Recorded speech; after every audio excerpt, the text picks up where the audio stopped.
O seu nome é o Senhor dos Exércitos. Ele quem garante a vitória. Aleluia. Abra comigo a sua Bíblia no livro de Deuteronômio. Aleluia. Glória, glória. 25, Deuteronômio 25. Diga, uma noite de vitória. Diga comigo, uma noite de vitória. Uma noite de vitória. Aleluia. Verso 17. Aleluia. Glória a Deus. Santo, santo, santo.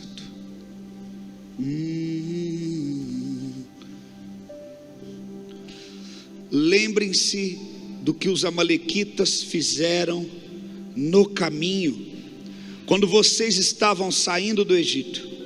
Eles saíram ao encontro de vocês no caminho, e quando vocês estavam abatidos e cansados, atacaram na retaguarda dos desfalecidos e dos que vinham atrás, e não temeram a Deus. Portanto, quando o Senhor seu Deus lhe houver dado sossego de todos os seus inimigos ao redor na terra, que o Senhor seu Deus lhe dá por herança, para que dela tomem posse, apaguem a memória dos amalequitas da face da terra, e não se esqueçam disso. Feche os teus olhos, em nome de Jesus. Senhor, nós oramos em teu nome agora. Louvado e bendito é o teu nome, Senhor. Oh Senhor, que a tua palavra possa falar conosco, em nome de Jesus. Senhor, nos dá, Senhor, entendimento da tua palavra, para que possamos compreender claramente aquilo que o Senhor deseja nos comunicar nesta noite, em nome de Jesus. Amém? Graças a Deus. Pode se assentar, em nome de Jesus. Glória a Deus. Quantos estão felizes com Jesus? Aleluia, Ele é poderoso. Diga: Jesus, esse nome tem poder. Aleluia. Eu quero, o Espírito Santo falou comigo, você vai levar uma palavra de batalha espiritual para a igreja hoje. Amém? Então preste atenção para que você não seja roubado naquilo que Deus quer falar ao nosso coração, ao meu coração e ao seu coração. Aqui no livro de Deuteronômio, nós acabamos de ler o texto, pode ir deixando o texto ali. Ele diz, o Senhor fala: vocês devem se lembrar de quando o Senhor seu Deus, verso 17, vocês devem se lembrar de como os amalequitas fizeram no caminho quando vocês saíram do Egito. Nós já falamos isso aqui. Existe o Velho Testamento, ele é sombra, ele é a palavra de Deus que ilustra no verdadeiro sentido aquilo que nós devemos entender agora na nova aliança. Nós não desprezamos o Velho Testamento, não podemos tirar da nossa Bíblia. A palavra em todo, não completa, ela tem um significado. A Bíblia fala que a lei e a velha aliança, ela é sombra. A sombra nada mais é do que uma projeção de uma realidade. Então você pega as ofertas que eram oferecidas, você pega ofertas de sacrifício pela remissão do pecado, simboliza Jesus. Quando Jesus chega, eles dizem: esse é o Cordeiro de Deus que tira o pecado do mundo, dando a entender os cordeiros que já foram oferecidos desde então pela remissão de pecados. Então, quando nós falamos de Egito, traz um entendimento de escravidão, de tudo que nos escravizava. Como nós éramos no passado escravos do pecado, escravos das nossas vontades. Quando pensávamos que éramos livres, na verdade nós éramos escravos. E Jesus veio e nos libertou.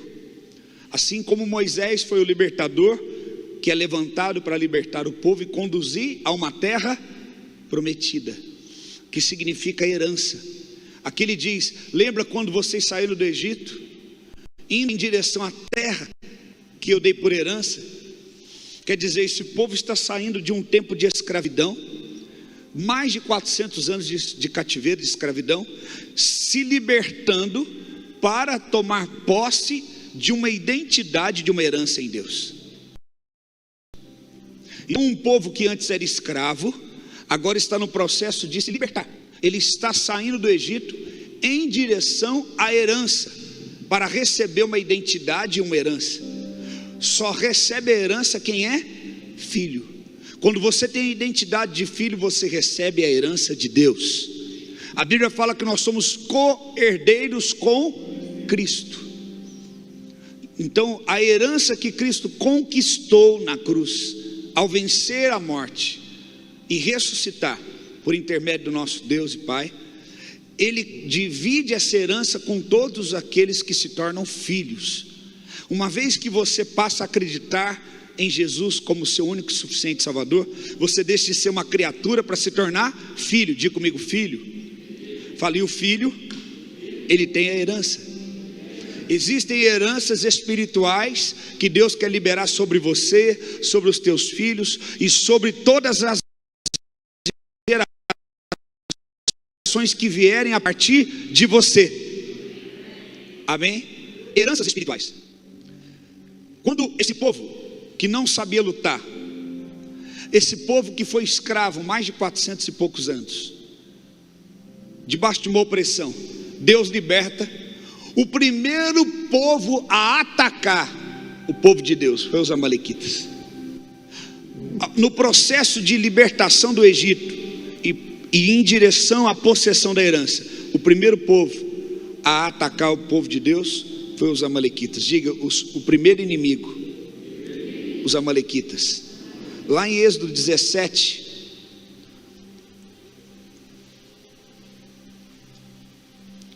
Êxodo capítulo 17, glória a Deus pela sua palavra, a partir do verso de número 8, para que você entenda a significância espiritual que isso que nós estamos ensinando tem para os nossos dias. Aqui diz,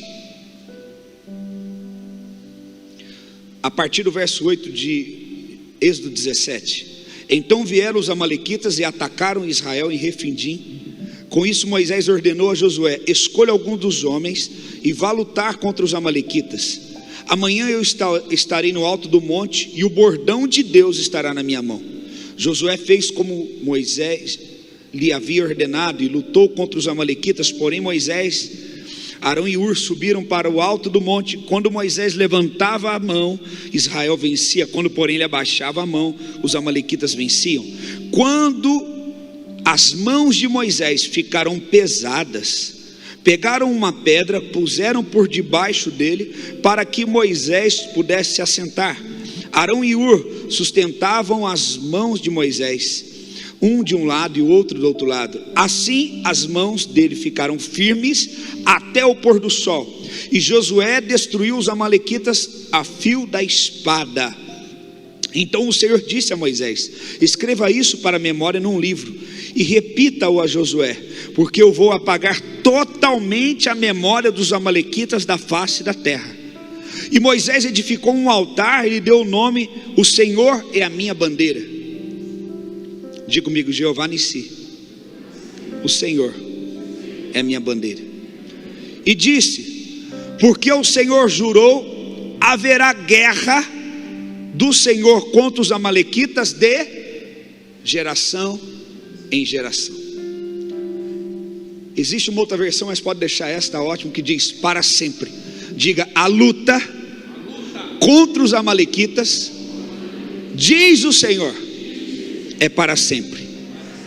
Preste atenção, a Bíblia diz que a nossa luta não é contra a carne nem sangue. A nossa luta é contra os espíritos que atuam por detrás das pessoas.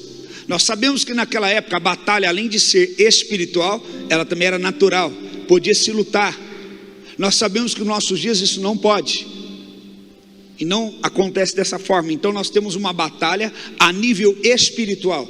E se Deus está dizendo que haveria luta, guerra contra Amaleque e os amalequitas para sempre, Ele não está falando somente de uma luta natural, mas está falando de uma luta espiritual.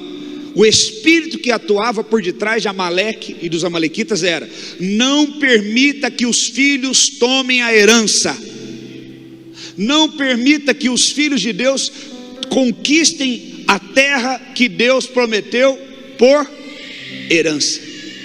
O inimigo não quer que você receba a herança, o inimigo não quer que você viva a herança que Deus tem para você como filho, e ele vai lutar de todas as formas. Então, para que nós possamos entender como de forma específica esse inimigo trabalha, esse Amaleque, esse amalequita, nós temos que voltar novamente lá em Deuteronômio 25. Aqui diz, a partir do verso de número 18: eles saíram ao encontro de vocês no caminho, e quando vocês estavam abatidos e cansados, atacaram-no na retaguarda, todos desfalecidos que vinham. O que está escrito ali? Que vinham, bem alto, que vinham atrás. Este inimigo especificamente ataca quem fica para trás. Esta é a grande estratégia de Amaleque. Amaleque, ele tem como estratégia o quê? Quem for ficando à beira do caminho, quem for ficando para trás, nós vamos atacando.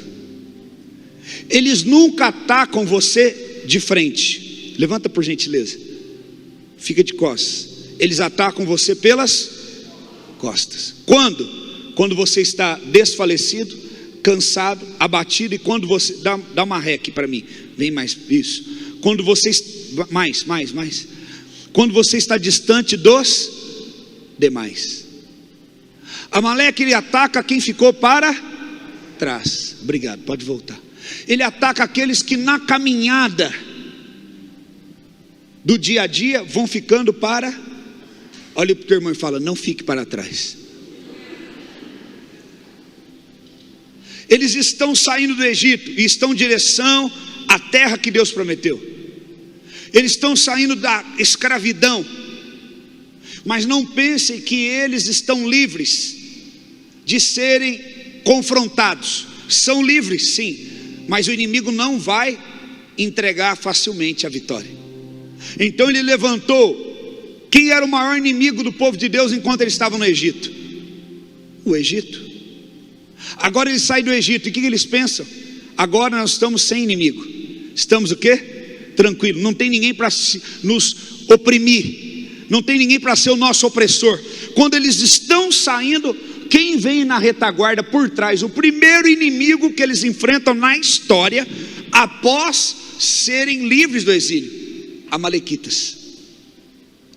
E qual é a estratégia dos amalequitas? Aqueles que, estou muito cansado, a gente está andando muito rápido, eu vou descansar um pouco. Aqueles que iam perdendo o quê? O ritmo de caminhar em unidade. Aqueles que deixavam a comunhão. Primeira característica que mostra para Amaleque que você é um alvo fácil, é quando você está distante da comunhão.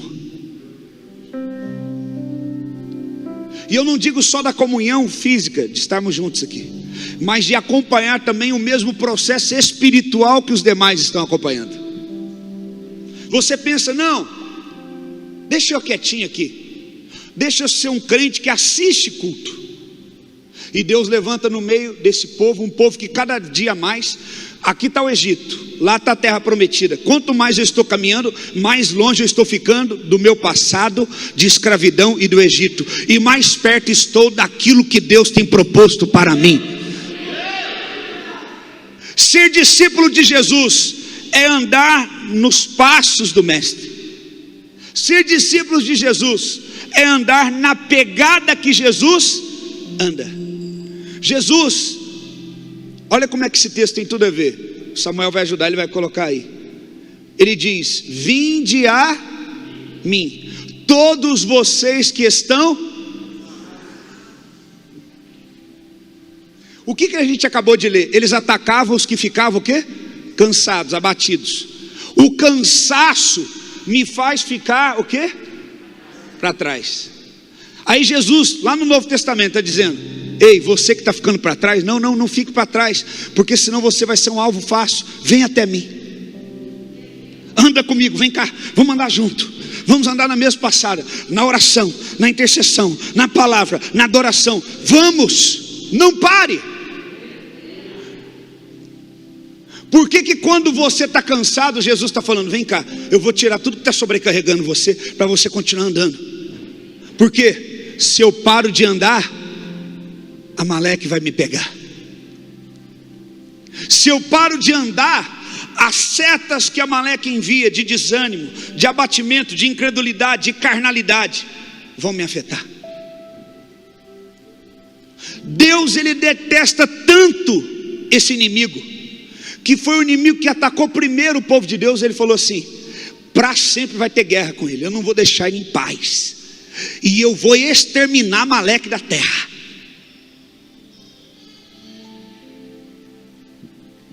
Porque Deus sabe da brutalidade que esse espírito tem com aqueles que ficam para trás.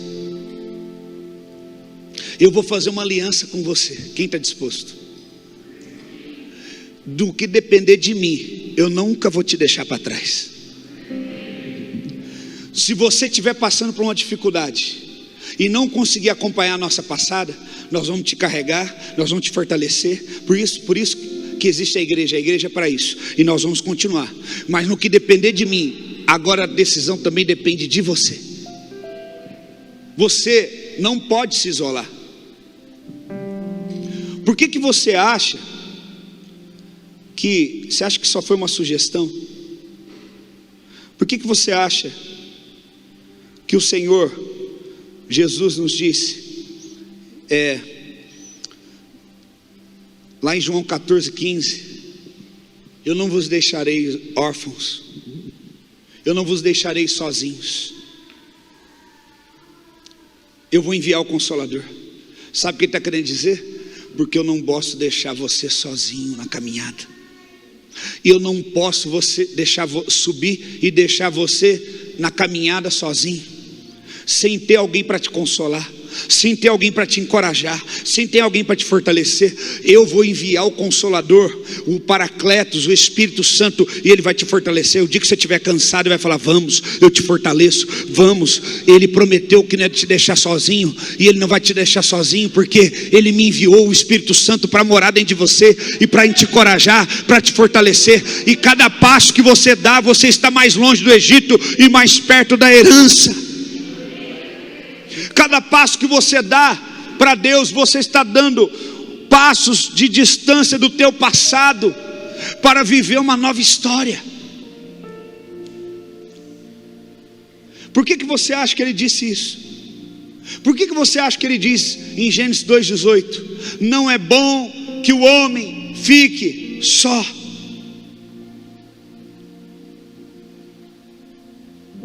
Solidão nos torna um alvo fácil para o nosso inimigo.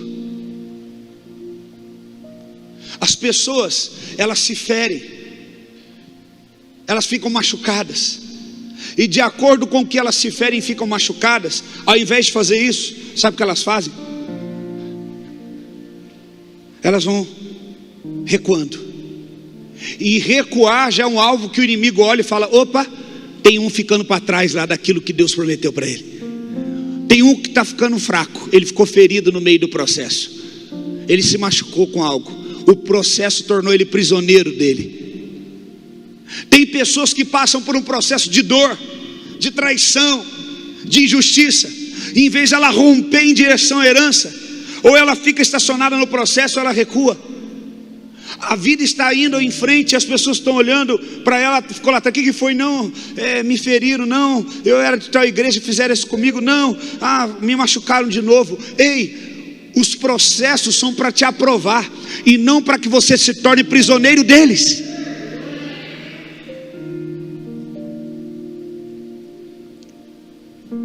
Não fique sozinho. Eu acho que o meu negócio é ficar sozinho mesmo, o meu negócio é acabar o culto, eu virar e ir embora, não cumprimentar ninguém, não ter comunhão com ninguém. já é um Amaleque te atacando a tua mente. Eu acho que a saída para mim é distanciar de todo mundo. Para muitos, eu vou falar aqui como um homem de Deus, essa questão do fica em casa foi uma mão na roda, como desculpa que pronto, agora eu tenho isso como desculpa para não ter comunhão. Eu já tenho isso como desculpa para usar essa carta na manga, que quando eu não quiser ficar com ninguém, eu falo, não, eu tenho que ficar em casa, eu tenho que me guardar. Provérbios 18:1 diz: o solitário busca o seu próprio interesse e rebela-se contra a verdadeira sabedoria. Aquele que se isola, ele busca o seu próprio interesse, mas aquele que anda em comunhão, busca o interesse do reino, busca o interesse do céu, busca o interesse de Deus.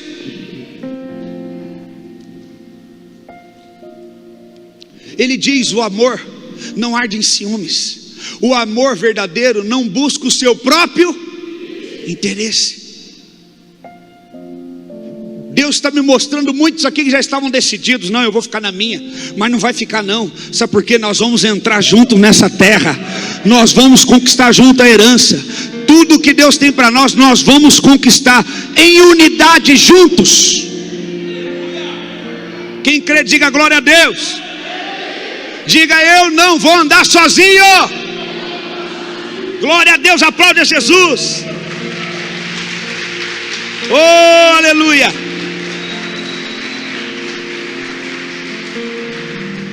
Sabe o que representa Amaleque? Gênesis 25:29. Amaleque foi neto de Esaú. E sabe o que Esaú fez? Jacó tinha feito um ensopado com Esaú. O que está escrito ali? Meu Deus, eu quero ouvir você falar o que está escrito ali. Os amalequitas atacam quem? O primeiro amalequita se chamou Amaleque, que foi neto de Esaú, que quando cansado e exausto, escute, trocou as coisas espirituais por coisas terrenas e passageiras. Quem vai ficando para trás e sendo atacado por Amaleque, sabe o que faz?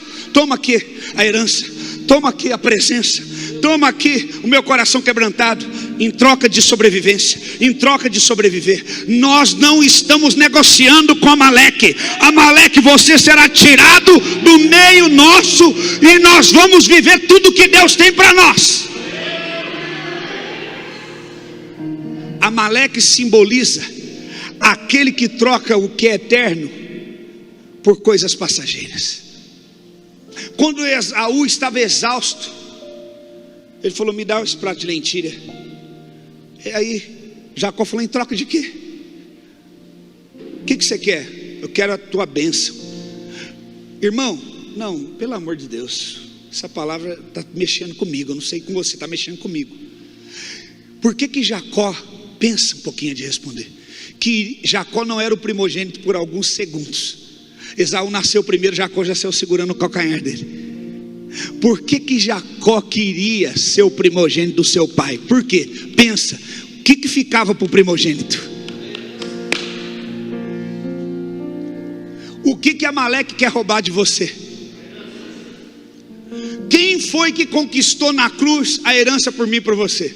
O primogênito de toda a criação. O primogênito falou assim: eles perderam a comunhão com o Senhor? É. E com isso eles não vão ter herança? Não. E a herança vai ficar toda para mim que sou primogênito? É. Então me manda lá para me morrer no lugar deles, para depois pegar a herança de volta e dividir com eles tudo. Sabe o que Jesus falou? Eu não vou ficar sozinho com essa herança, eu vou dividir com meus irmãos, papai. Jesus não quis ficar sozinho com a herança. Ele falou: quero meus irmãos comigo. De que vale eu ter essa herança e os meus irmãos serem condenados? Eu quero meus irmãos comigo, porque eu não quero ficar sozinho. Não é possível que você se ache melhor do que Jesus para querer ficar sozinho. eu não vos deixarei só. Na casa do meu pai tem muita herança, tem muita morada. Eu estou indo preparar um lugar para vocês irem conosco. Meu Deus, se fosse você, eu dava um glória a Deus. É gratidão a Jesus. Veja o que Amaleque está querendo roubar de nós. Veja como ele quer nos enganar. Ele quer pegar os enfraquecidos e quer que eles troquem a herança eterna por coisas passageiras. Não, fiquei magoado com isso. Não, deixa eu ficar sozinho. Você está trocando algo tão grande por causa de uma bobagem, por causa do teu orgulho.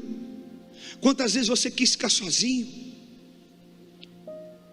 Quantas vezes você falou, não, o negócio é o seguinte, para mim melhor não andar sozinho. Esse negócio de comunhão, esse negócio de estar junto, não dá.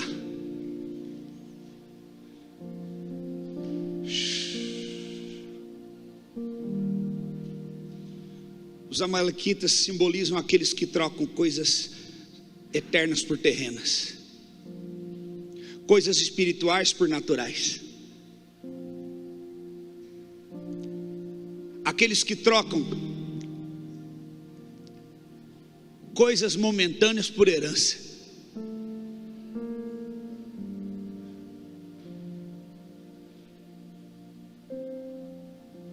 Existe uma herança para mim e para você, para ser liberada. Existe algo sobrenatural para ser liberado para nós. Heranças espirituais que o inimigo quer nos roubar, e nós temos que saber lutar contra esse inimigo.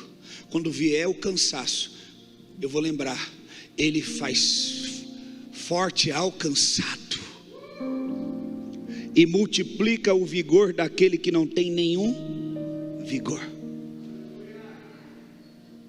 Diga comigo, ele faz forte ao cansado e multiplica o vigor daquele que não tem nenhum vigor.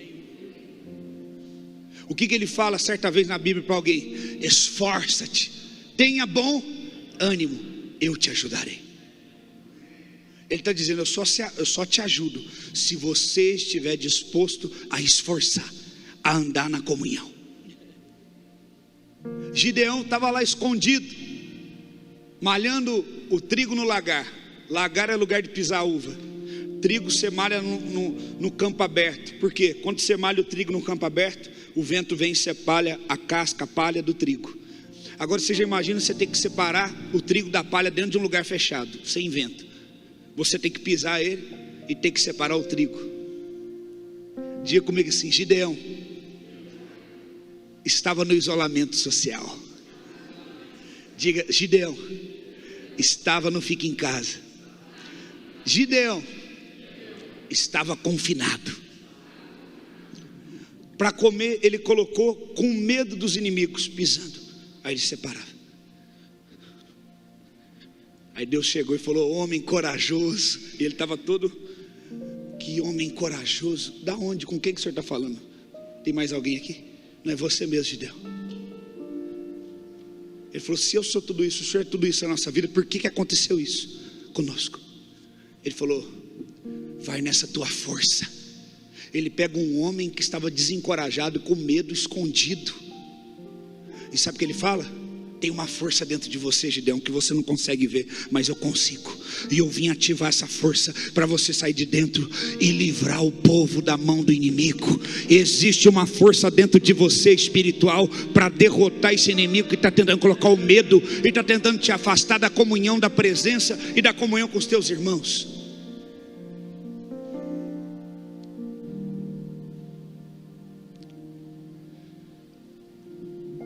Meu Deus.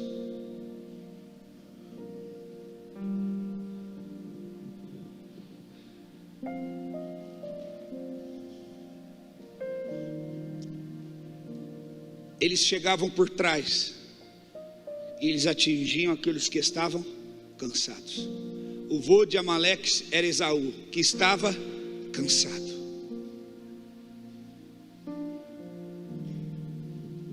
Olhe para o teu irmão e fala para ele: se você ficar cansado, peça ajuda, mas por favor, não fique atrás. Se você, querido, ficar atrás daquilo que Deus está fazendo, se é tempo de buscar a presença, de orar, de se dedicar mais à palavra, e você só fica atrás, só fica atrás, só fica atrás, Amaleque vai te achar. Amaleque no original significa maldição, engodo, engano, tudo que há de ruim. Talvez você está aqui nessa noite e você já tem uma caminhada com Cristo e você está cansado. Estou vendo tanta coisa, morreu pessoas próximas de mim, vi pessoas ficando doentes, vi tanta coisa que dá descrédito, tanta coisa que desanima. É exatamente isso que o inimigo quer, que você se sinta fraco, para você ficar atrás das fileiras, para ele te atacar. A melhor forma de você vencer é estar junto, no altar da presença. Junto, que eu falei, em espírito e também na unidade do corpo. Você não precisa responder para mim, responda para você: há quanto tempo você não ceia? Qual foi a última vez que você ceiou? Comunhão, renovo da aliança. É necessário nos esforçarmos para estar na comunhão, em espírito e também no natural. Você tem que ver o nível espiritual que as pessoas que caminham com você estão, e você precisa se esforçar para caminhar nesse nível, para que Amaleque não venha te afetar, ele não venha buscar aqueles que estão atrás e encontre você.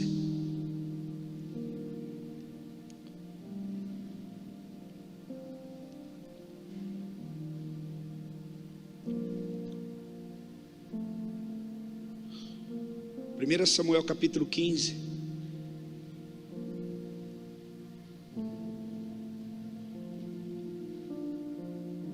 Vou dar outro exemplo para você, como eles atacam quem está fraco, quem fica para trás. 1 Samuel 15.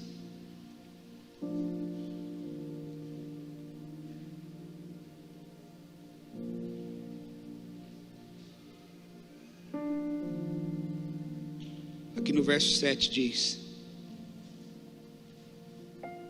não vamos ler antes. Aqui diz no verso 1: então disse Samuel a Saul: enviou-me o Senhor a ungir-te rei sobre o seu povo, sobre Israel.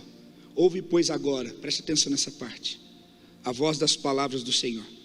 Assim diz o Senhor dos exércitos: eu me recordei do que fez Amaleque a Israel.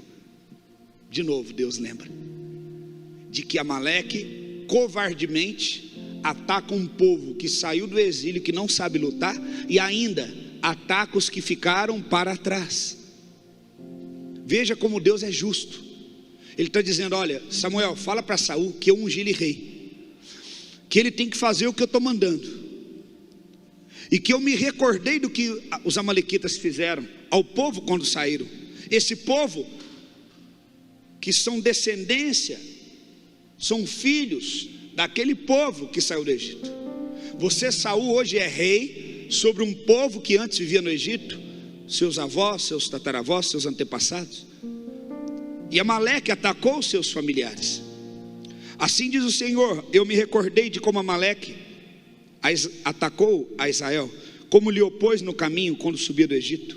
Vai, pois, agora e fere Amaleque e destrói totalmente a tudo o que tiver, e não lhe perdoas, porém matarás desde o homem até a mulher, dos meninos de peito, desde bois a ovelhas, e desde camelos até jumentos.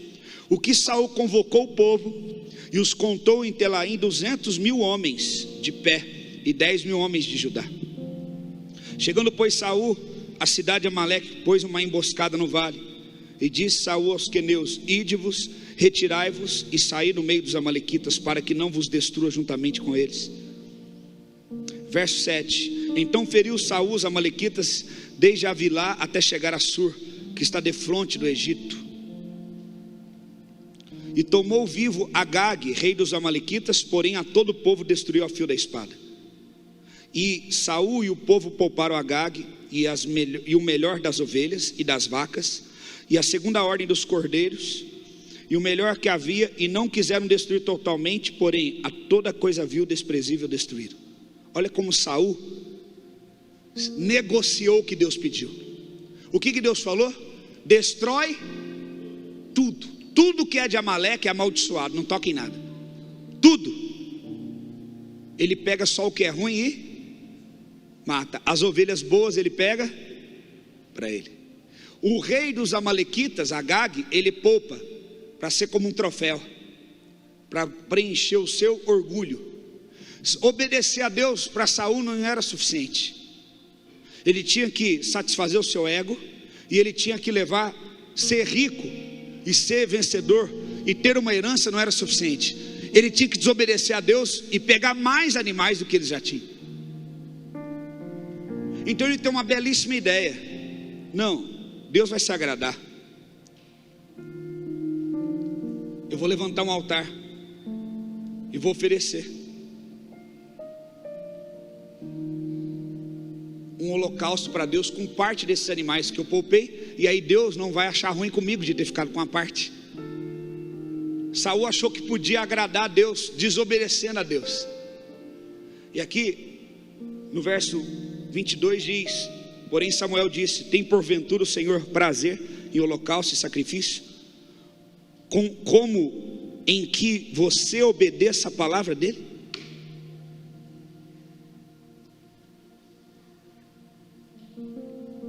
Eis que obedecer é melhor do que o sacrifício, é melhor atender a obediência do que a gordura de carneiros. No verso 26 diz: porém Samuel disse a Saul: não voltarei contigo, porquanto rejeitaste a palavra do Senhor. Já o Senhor te rejeitou, para que não sejas mais rei sobre Israel. Deus remove a autoridade de Saul. Por quê? Porque ele não matou o inimigo, porque ele ficou negociando com o inimigo. Fala comigo. Fala, brincando com o inimigo. Quantas vezes nós temos negociado o que Deus pede e nós brincamos com aquilo que nos enfraquece? Ah, Senhor, nos perdoa, Senhor. Será que você pode orar e falar: me perdoa? Tira um minutinho e ora agora, para nós voltarmos aqui.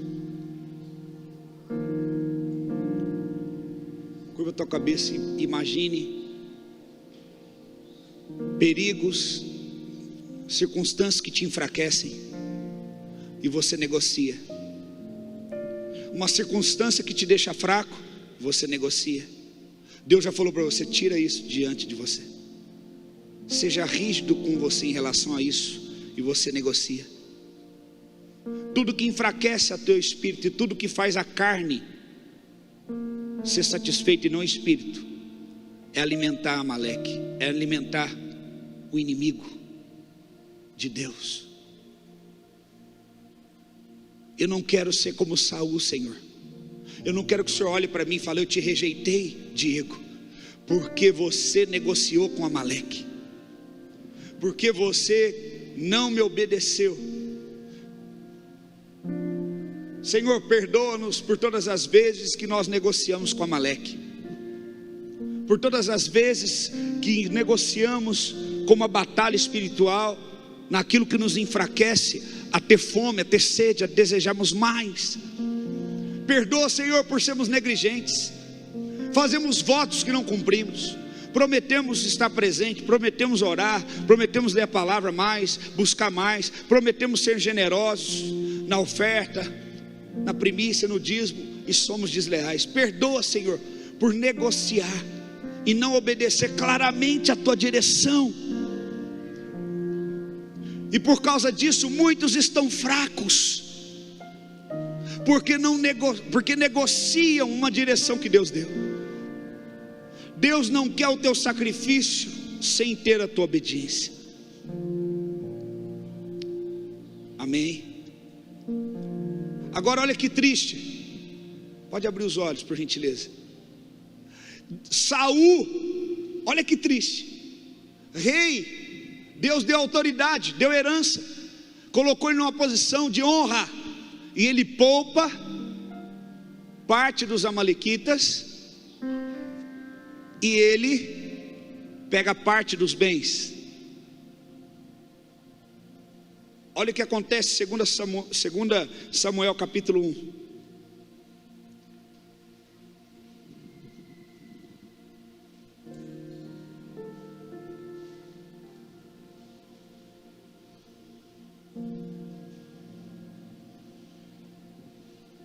Segunda Samuel capítulo 1 diz, nós vamos ler. Diga assim, faça essa pergunta em voz alta assim: o que acontece quando eu poupo o inimigo? O que Saul fez? Ele poupou o inimigo, que não era só inimigo dele, era inimigo de Deus. Olha o que acontece quando você poupa o inimigo. Você tem compaixão do inimigo, ele não tem de você. Olha aqui. E depois da morte de Saul, voltando Davi da derrota dos amalequitas, e ficando Davi 2 dias em Ziclag, sucedeu que ao terceiro dia que um homem veio do arraial de Saul, com as vestes rotas e com terra sobre a cabeça, e sucedeu que chegando ele a Davi, se lançou no chão e se inclinou a Davi, e Davi lhe disse: de onde você vem? E ele disse: escapei do exército de Israel. E disse Davi: como foi isso? Peço-te, diga-me. E ele respondeu: o povo fugiu da batalha, e muitos do povo caíram e morreram, assim como também Saul e Jonatas seu filho foram mortos.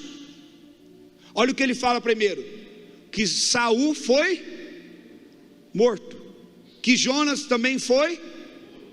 Só que Davi era muito sábio, ele tem o Espírito de Deus. E disse Davi, verso 5, ao jovem que trazia as novas: como você sabe que Saul e Jonatas seu filho são mortos? Diga para mim, fala assim: Davi sabia lidar com a Amalequita.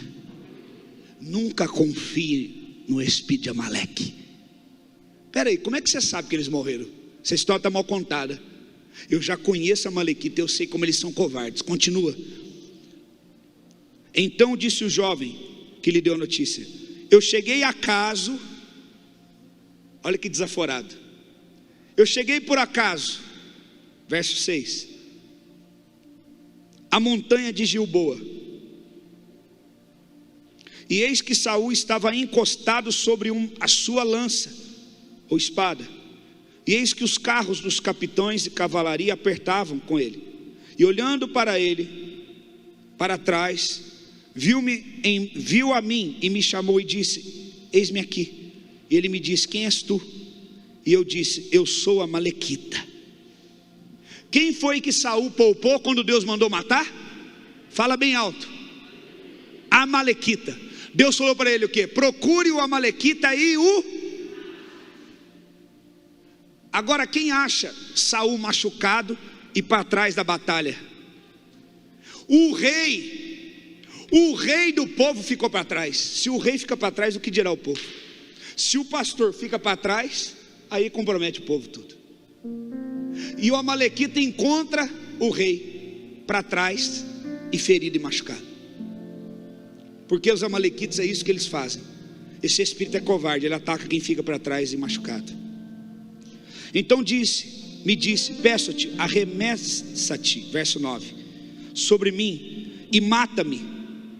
Olha agora, porque angústias me têm cercado, pois toda a minha vida está ainda em mim. Sabe o que Saul está falando? Eu estou cansado. Irmão, pensa comigo. Você teria coragem de fazer o mal para quem te fez o bem? Sim ou não? Não.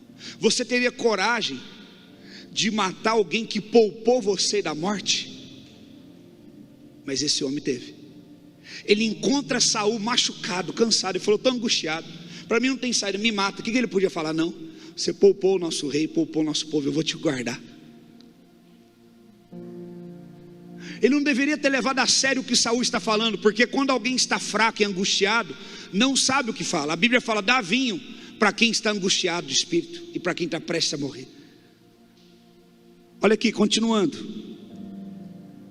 arremessei-me, pois, sobre ele e o matei, porque bem sabia eu que não viveria. Cara de pau. Sabe o que esse espírito faz? Ele te fere, te machuca. E quando ele tem que prestar conta para Deus, quando ele é levado para prestação de conta, não, eu já sabia que ia dar tudo errado mesmo. Eu já sabia que ele não ia aguentar. Eu já sabia que ele estava fraco. Quando nós encontramos alguém enfraquecido, o que nós temos que fazer? Fortalecer, levantar. Mas ele falou: não, eu matei mesmo, eu já pulei em cima dele e matei ele, porque eu sabia que ele não ia sobreviver. O homem que poupou o povo dele, ele matou. Ele matou aquele que poupou ele.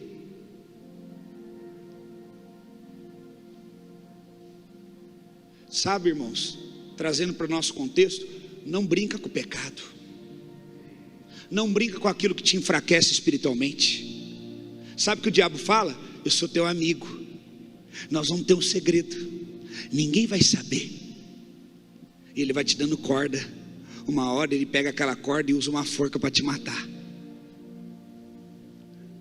Aquele que vive no pecado é um cão na coleira do diabo, que pensa que é livre. Não deixa Amaleque tocar em você. E aí sabe o que acontece? Eu sabia que ele não viveria depois da sua queda, e tomei a coroa que tinha na cabeça e a manilha que trazia no braço, e as trouxe aqui, meu Senhor. Ele está achando que Davi é igual Saul, que Davi é bobinho. Ah, Amalequita, obrigado. Você matou meu rei. Deixa eu te perguntar, quem era o cara que queria matar Davi em todo instante? Davi ficou feliz quando Saul morreu. Sabe por quê? Davi nunca foi atacado emocionalmente pelo espírito de Amaleque. Ele nunca deixou isso atingi-lo. Se ele fosse igual a Amaleque, ele ia falar: isso mesmo, Amalequita, bate aqui, pronto, agora eu sou livre para ser rei. Ele ia colocar uma Amalequita dentro do palácio e ele seria a próxima vítima. Tem gente fazendo aliança com Amaleque, achando que Amaleque está ajudando ele. Pessoas que os fins justificam os meios. Não, isso aqui eu fiz errado, mas eu fiz para o seu bem, eu fiz para te ajudar. Ai, obrigado. A pessoa que traz uma notícia de alguém para você, amanhã vai estar levando notícia sua para outra pessoa. A pessoa que fala mal de alguém para você, amanhã está falando mal de você para alguém, e você está fazendo aliança com ela.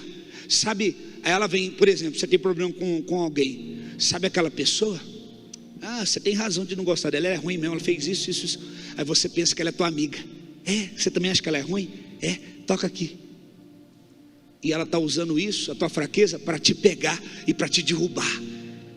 Não faça alianças com quem tem espírito de Amaleque. Não faça aliança com quem tem atitude de Amalequita. Davi não ficou feliz com a morte de Saul. Está aqui a coroa, rei, porque o que ele quis fazer para Davi? Eu matei e trouxe a coroa para você, Davi. Ei, quem te coroa é Deus e não Amaleque. Davi tocou num pedaço do manto de Saul e ele chorou com temor, porque falou: toquei no ungido do Senhor. Meu Deus. Agora hoje você vê gente falando na internet: tocar no ungido do Senhor, isso é Velho Testamento, papapá, tocar no ungido do Senhor.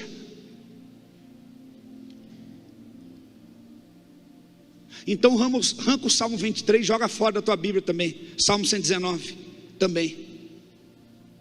Mas você quer usar só o que te interessa? O que não interessa você fala que não vale mais? Tocar no ungido do Senhor. Quem quer tocar no ungido do Senhor? Um monte de pastor na internet falando asneira, besteira. Ai daquele que toca no ungido do Senhor. Não tem nada disso. Autoridade espiritual, não tem nada disso. Os tempos mudam, mas os princípios permanecem. A palavra de Deus diz: não remova os marcos antigos. Honrar pai e mãe, respeitar os mais velhos, continua sendo princípio com condição de herança e de bênção. Honra o teu pai, para que se prolongue os teus dias na terra e tudo que você faça vá bem. Ei filho, você pode querer estudar na melhor universidade, você pode fazer o melhor curso, mas não terá futuro se não honrar os teus pais.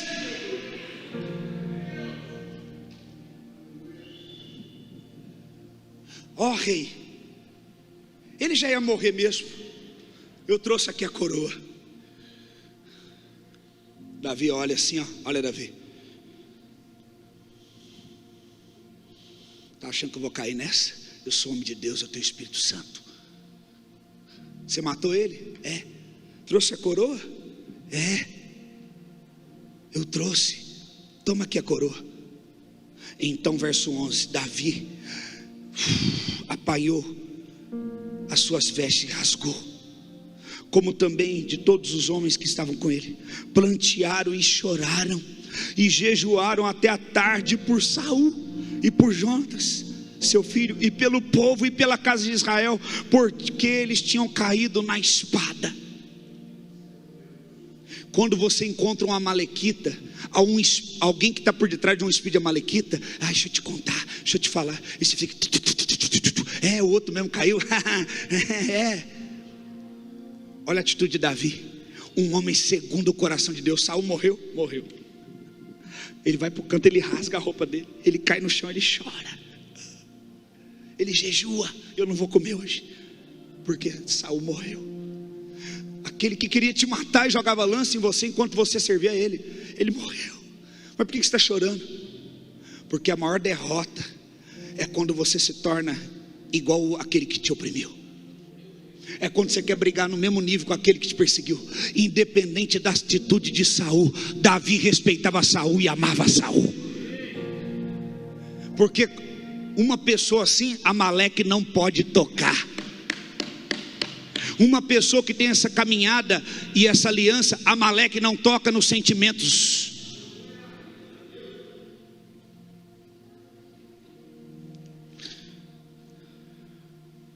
Disse então Davi ao jovem, verso 13: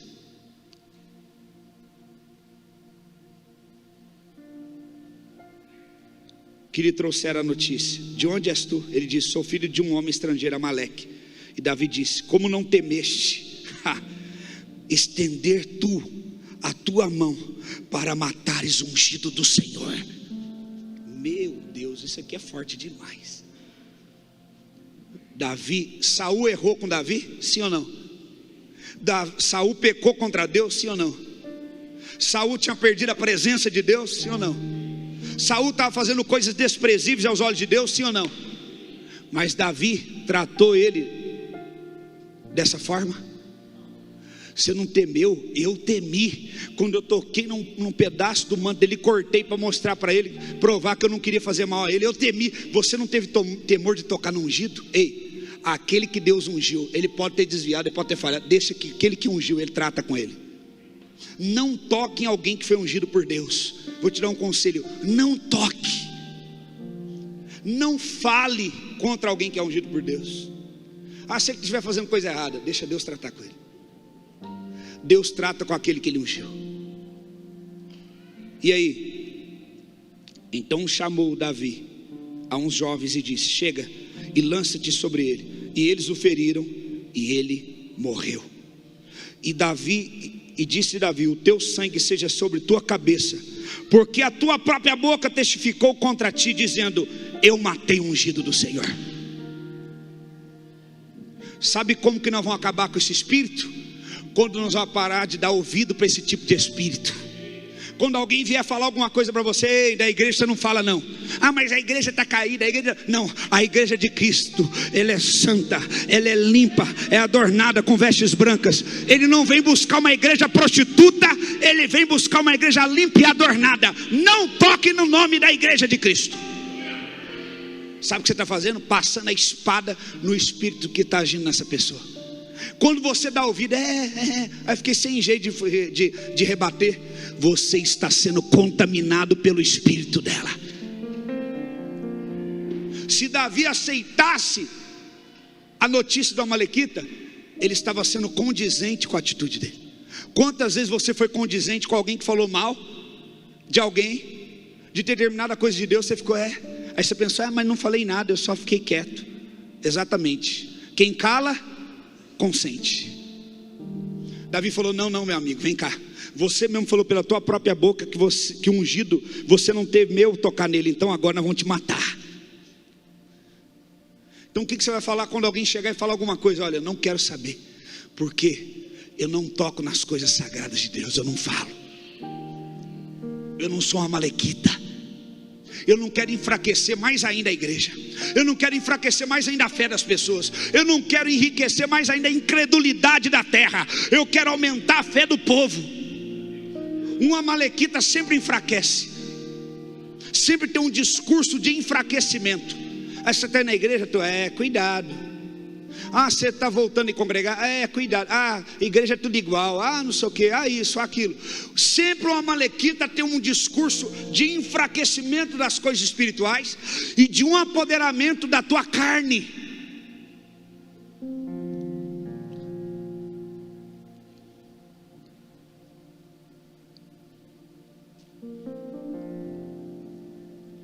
Davi matou ele.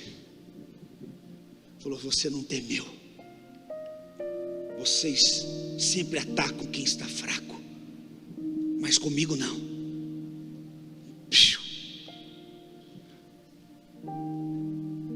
Diga, eu não negocio com Amaleque. Diga, não tem conversa com Amaleque. Você quer ser amigo de quem Deus falou que quer guerrear para sempre? Deus falou, eu me lembrei, Samuel, fala para Saul que eu me lembrei de como eles atacaram em primeira mão o povo saindo do Egito. Ei, toda vez que você dá ouvido para um amalequita, Deus vai se lembrar. Porque ele falou, vou ter guerra contra esse espírito que ataca os fracos para sempre. Você viu um irmão fraco querendo sair da igreja, você vai lá, já joga e termina de empurrar aí na ribanceira. Você termina de acabar com a fé dele. Toda fé é imaculada. Não toque na fé de ninguém. Você não tem a ver com a vida de ninguém e não tem nada a ver com a fé de ninguém. Deixa a pessoa caminhar na fé dela.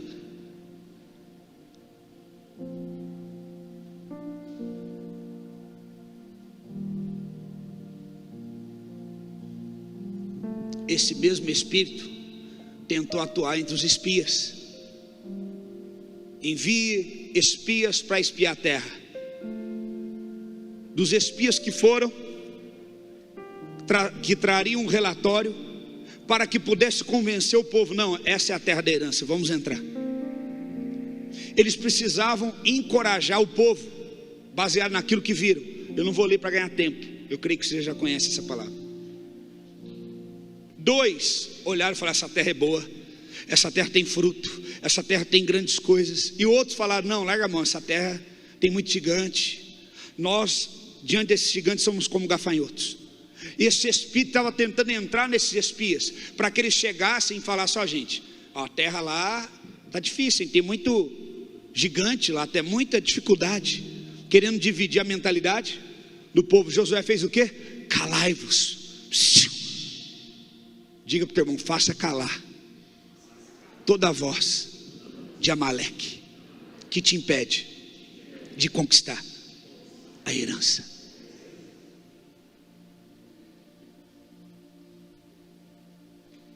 Vocês vão ficar calados. Não, quando chegar lá, vocês não vão falar nada. Cala a boca. Eu com Josué que vão falar, porque vocês estão tão fracos, estão desanimados, estão abatidos, acham que não tem condição de vencer. Nós estamos com força, Deus está conosco, deixa a gente falar. Você já viu aquela pessoa que quer trazer um discurso de encorajamento? Vamos lá, vai dar certo. Aí a outra por trás, ela vai e tenta levantar um número de pessoas mais a favor dela e contra a outra. Já viu isso? Aí ela fica trabalhando por trás. Não vale a pena. Ele vai falar para a gente lutar, mas não dá ouvido não. Eles querem que você concorde com eles, para eles ser maioria e você ficar na mão deles. Mas Josué foi um homem de Deus ungido e falou, vocês vão ficar calados, cala a boca, não vou falar nada.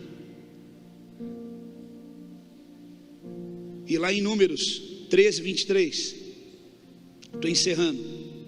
ele traz o relatório para ele fortalecer o povo. Sabe o que ele faz?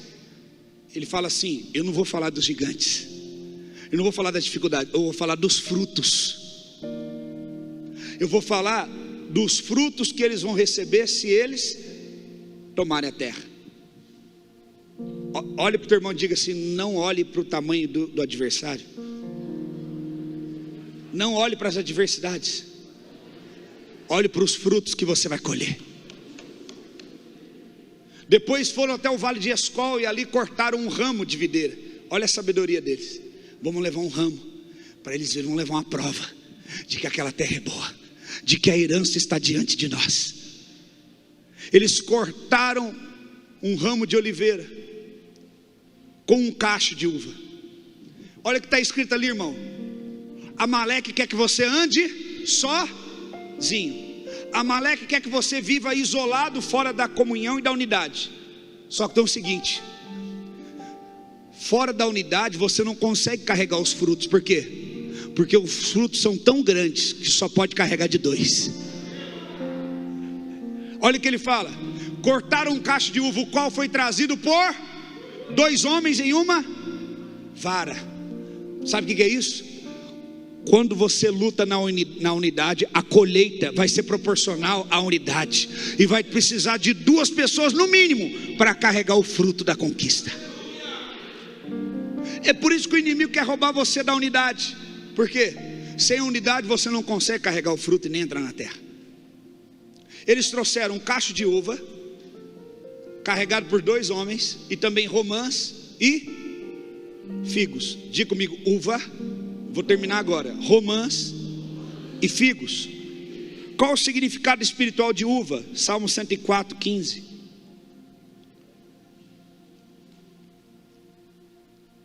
Salmo 104, 15. O vinho que alegra o coração, o azeite que lhe dá brilho ao rosto, e o pão que lhe sustenta e dá forças. Para mim ficar forte, eu preciso de pão, eu preciso de óleo, eu preciso de vinho. Então eu preciso do que? Pão, alimento, azeite, unção, vinho, alegria. Eu preciso o que? Do alimento da palavra. Eu preciso da unção da palavra, e eu preciso da alegria da palavra, para mim estar todo o tempo forte.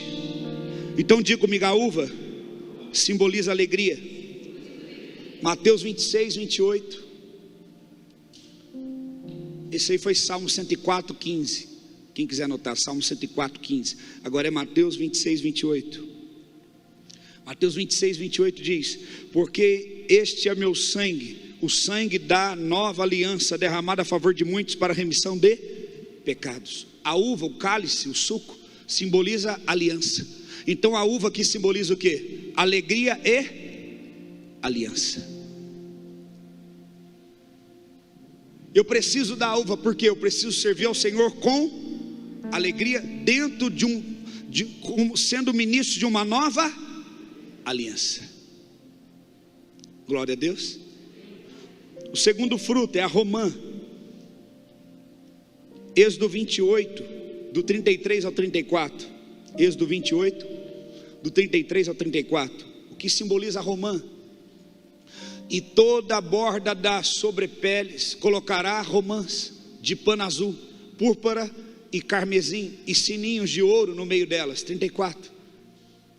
Haverá em toda a borda das sobrepeles um sininho de ouro e uma romã, outro sininho de ouro e outra. Sabe o que é isso? Ele está falando da roupa do sacerdote. Na roupa do sacerdote tinha símbolos. Que símbolos era esse? Romã. O que a romã representa? Separação e santidade. Porque um sacerdote, ele era um homem o quê? Separado, vivendo em santidade, para prestar um serviço sacerdotal para Deus. Então diz: a romã simboliza uma separação de santidade para prestar um serviço espiritual para Deus. Aqui diz, Êxodo 39, 24, também fala novamente da história da roupa do sacerdote. Êxodo 39, 24. Em toda a borda das sobrepeles fizeram romãs de pano azul, carmesim e linho retorcido. Carmesim lembra do quê? Carmesim é a cor de sangue. Nós acabamos de falar o quê? Do vinho. Alegria, sangue de Jesus. Agora ele está falando o quê? Pano azul, carmesim, com linho retorcido. Linho simboliza santidade. Toda vez que a Bíblia fala de linho, porque eles usavam por debaixo da estola sacerdotal a roupa íntima que nós usamos nos dias de hoje. Naquela época era feita de linho. Linho fala que Davi, quando ele entrou na cidade com a arca, fala que ele entrou quase nu, porque ele estava vestido só com a roupa de baixo, que era linho. Se um homem ficasse vestido de linho, naquela região, como tem um sol muito forte, dá para ver a silhueta do corpo dele, porque o linho ele é quase transparente. Então o linho fala de pureza e santidade. Romã está ligado ao que? A pureza, a separação, a santidade para prestar um serviço espiritual para Deus. E o figo, naquela época eles faziam do figo o mel. Quando a Bíblia fala do mel, o mel não era de abelha. O mel não era feito dos animais, das abelhas. O mel era feito do fruto, da tâmara e do figo. Havia dois frutos que dele produziu mel. Quando nós fomos em Israel, lá no supermercado vendia o mel de tâmara, que é da fruta, tâmara, e de figo. Então o figo representa a doçura da palavra e o conhecimento de Deus. Coloca aí figo, doçura da palavra e conhecimento de Deus. Jeremias 15, 16, olha o que diz.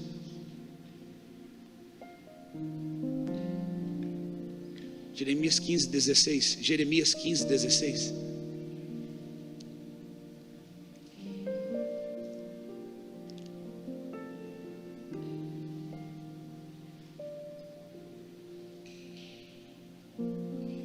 Achadas as tuas palavras, logo as comi. As tuas palavras encheram o meu coração de júbilo e de alegria, pois sou chamado pelo teu nome, e o Senhor Deus, ó Senhor Deus dos exércitos. O figo representa o que? A doçura que a palavra de Deus tem e o conhecimento que ela traz. Diz também aqui, Apocalipse 10, 10.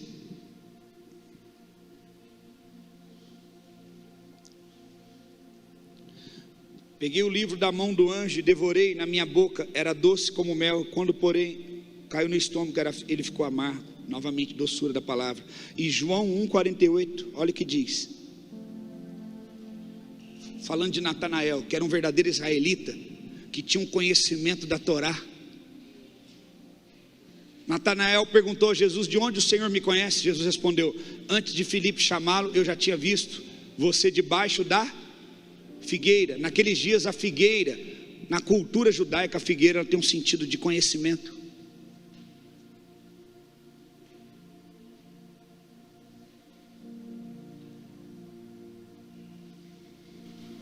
Ela tem um sentido de conhecimento. Natanael era um homem israelita que estudou na escola dos mestres da lei da época, e eles tinham o hábito de meditar na Torá debaixo da figueira. É o que a tradição judaica diz. Os judeus, eu estou falando agora a parte, tá? Não estou afirmando. Os judeus falam que eles creem que a árvore ali representada do conhecimento do bem e do mal era uma figueira, que é de onde eles tiraram as folhas depois para se vestir, baseado no conhecimento que eles obtiveram, Adão e Eva. Depois da queda do pecado, eles pegam aquelas mesmas folhas, cozinham, ali eles preparam para fazer as suas vestes. A figueira tem um sentido muito forte com Israel. A Bíblia fala que Jesus, chegando naquela figueira, na época próxima à estação, não encontrou nela frutos, e ele libera uma palavra, ela seca. Tem todo um sentido, não dá tempo de eu explicar agora, profético com Israel ali, no sentido de depositar sua confiança só num conhecimento escrito. Você que não estava aqui de manhã, ouça a palavra de manhã, de conhecimento comunicado e conhecimento revelado. Vai estar no YouTube também o tema dessa mensagem. Um conhecimento comunicado é quando eu estou ministrando aqui E eu estou comunicando da parte de Deus aquilo que Ele quer falar com vocês. Agora, isso é comunicar o conhecimento de Deus para as pessoas.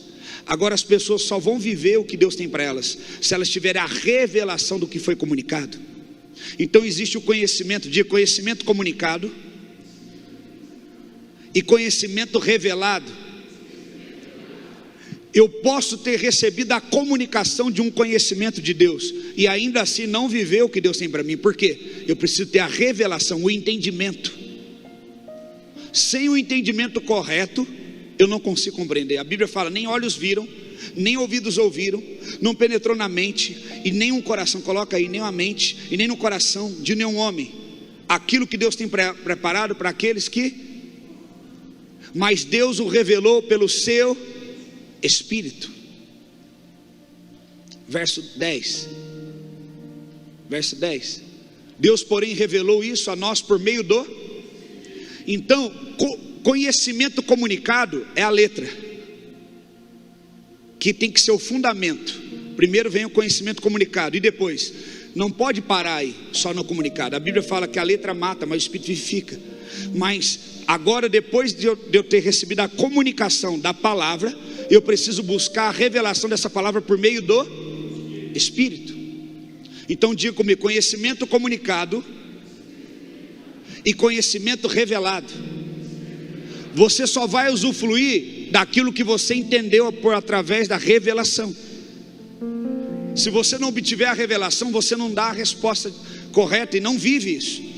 Aí você lê a Bíblia a vida toda e fala: meu Deus, eu nunca tinha visto isso que esse pregador está pregando. Por quê? Porque além dele comunicar o conhecimento a você, ele está trazendo a revelação desse conhecimento. E para você ter a revelação, você tem que estar no mesmo rio dele. Você tem que estar no mesmo rio. Você pode estar vindo na igreja, ouvir pregação atrás da outra, e tua vida não muda. Por quê? Estou comunicando a você a palavra, mas você não consegue viver na palavra, porque você não tem a revelação, porque você não está mergulhando no mesmo rio e não está na mesma conexão espiritual. Não é olhos, ele está dizendo, não são os olhos, não são os ouvidos, ele fala no verso 9, não é a mente, não é o coração, jamais penetrou. A palavra que eu quero que vocês compreendam, vocês vão receber pela revelação do Espírito. Então a figueira, ela representa isso, o figo. A palavra, o que? Provada, alimentada. Davi escreveu o salmo que ele diz: provai e vede, o Senhor é bom. A palavra provar ali é comer, não é colocar Deus à prova, é comer, é experimentar.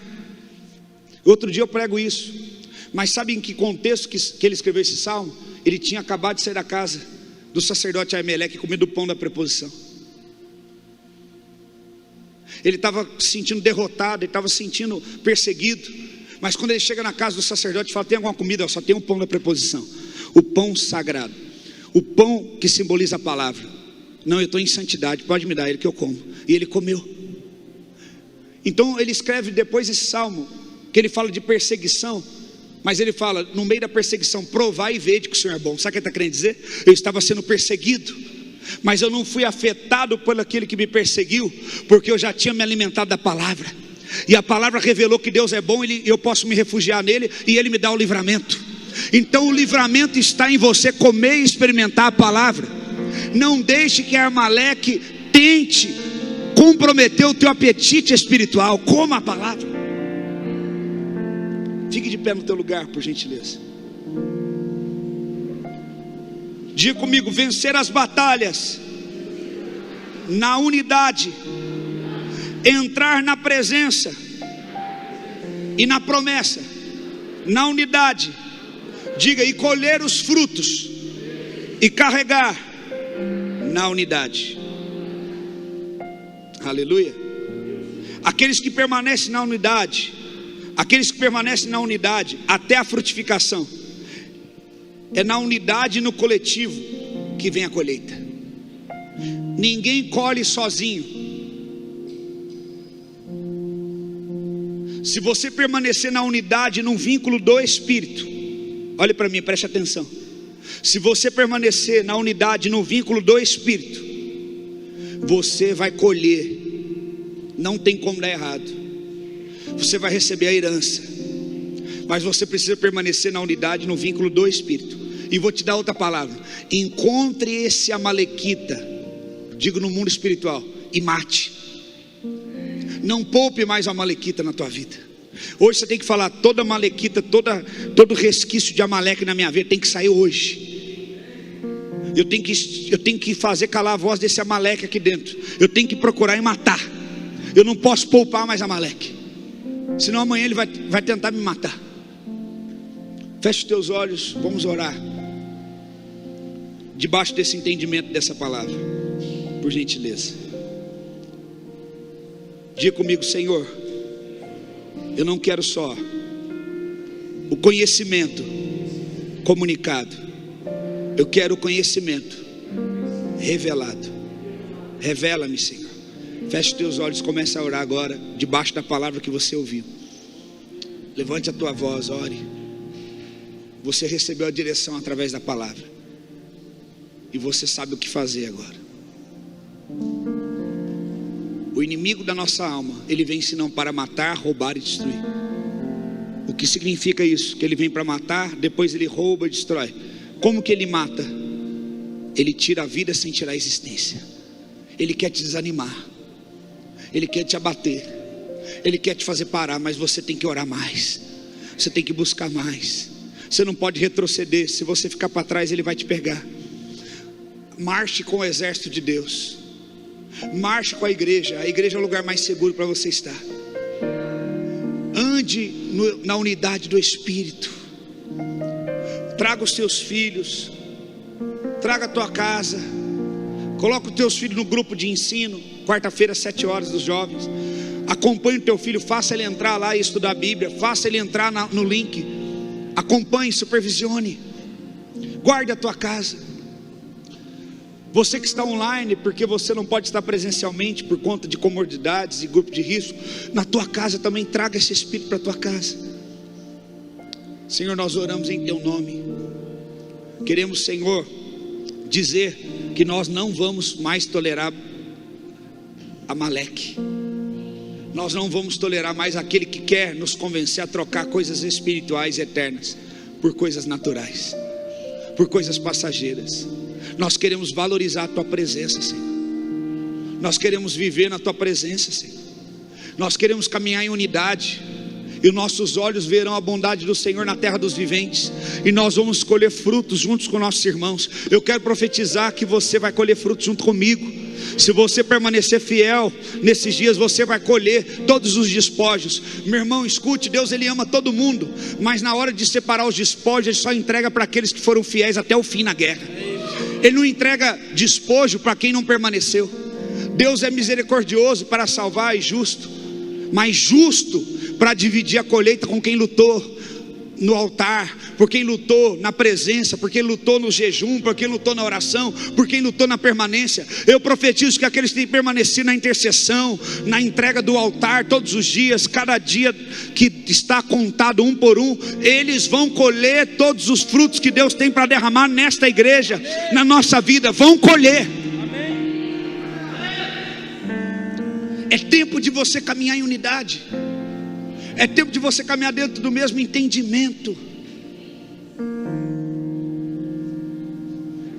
Eles vão ministrar uma adoração e você vai ter esse tempo para você orar, em nome de Jesus.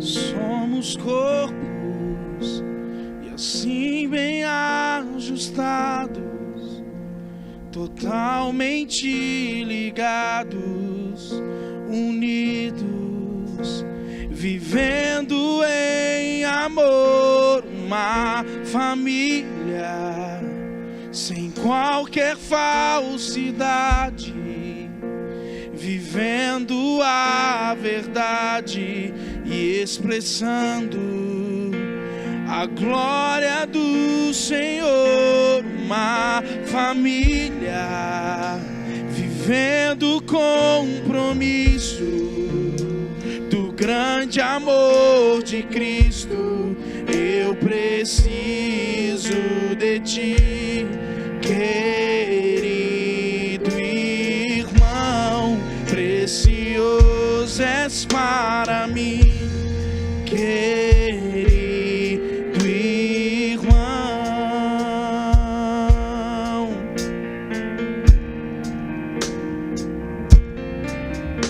Recebi um novo coração do Pai,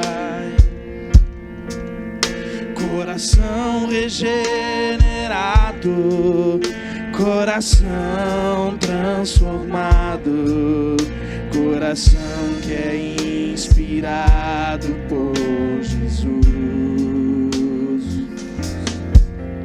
Como fruto deste novo coração, eu declaro a paz de Cristo. Te abençoo, meu irmão, preciosa é a nossa comunhão.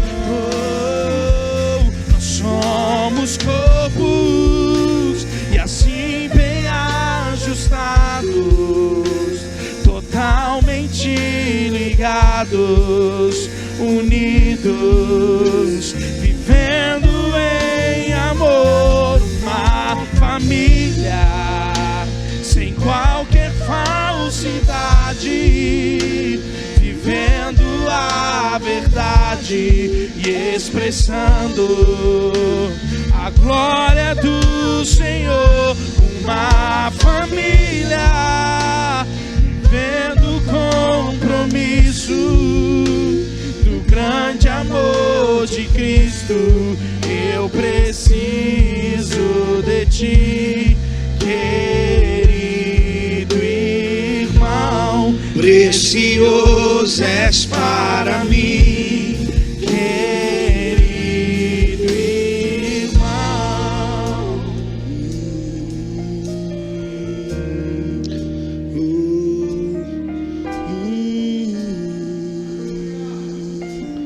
Senhor, há uma unção, já posso sentir verdadeiramente Deus está aqui. Há uma unção aqui, há uma unção, já posso sentir verdadeiramente Deus está aqui. Eu prefiro estar na tua casa, ó Senhor, onde flui o rio de amor, Onde flui as bênçãos do Senhor. Eu prefiro estar no meio da congregação e no meio desta comunhão, servindo a meu Deus e aos meus irmãos. Como é bom viver em comunhão. Como é precioso, meu irmão. Aleluia, aplauda ao Senhor Jesus. Glória a Deus. Aleluia.